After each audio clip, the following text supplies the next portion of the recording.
Hi, I'm Rob from Sherpa Consultants, and I'm showing you through a series of videos how easy it is to create your own system using the Sherpa Infinity application.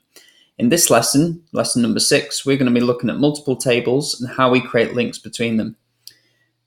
We're going to be looking at some additional tables that I've created offline to this video, just so we can familiarize ourselves with them and also understand them a bit more, because we're going to be using those to link in to other tables further down the line.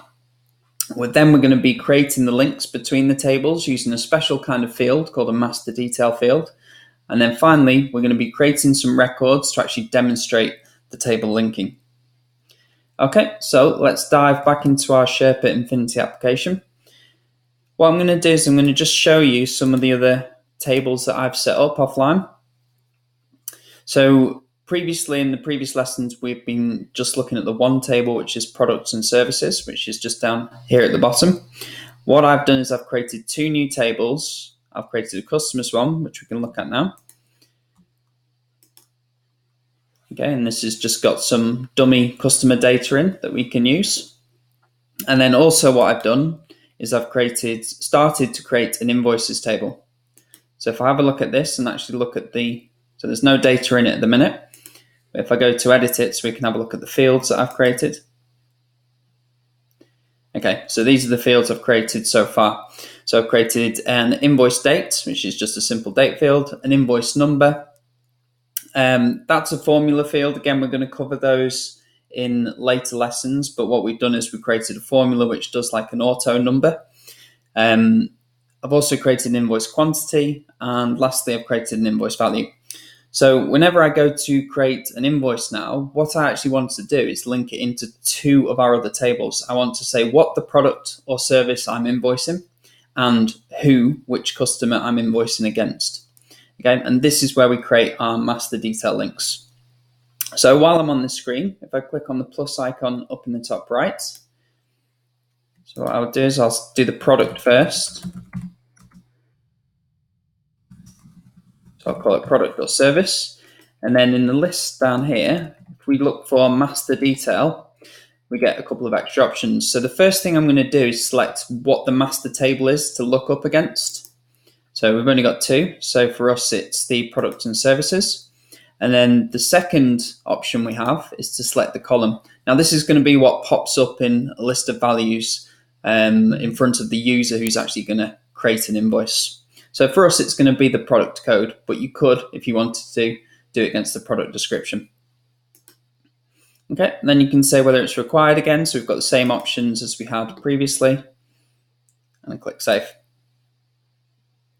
So that's our first master detail created. We need to create a second one now, which links across to the customers table. So we know with each invoice which customer it's going to. So I'll click on plus again, call that customer, field type master detail, select the master table. This time we're doing customers, and then the column to look up against. These are all the columns that are in the table. So we're going to just pick customer name. Again, I'm going to select that as required, tick save, and that's our two. So let's have a look at how that looks on the page. So if I go back to our tables page, and if I just hover over if I hover over invoices, we can have a look at that.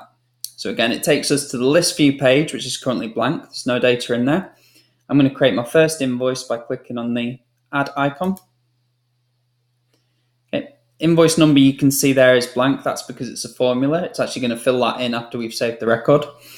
Invoice date, so let's do today. Invoice value, so let's just say 10,000.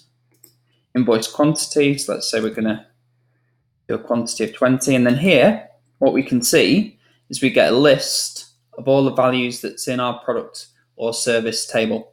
And this list is also searchable. So if you did have quite a lot of records in there, you can start to search it. So we could type in support and it would bring it in. And so let's just pick one of those. Let's do a consultancy day, 2018. And then again in the customer, you can see here we've got our three customers. So I can just pick from that. You can press save. And that will take us back to the list view page where we should see our invoice.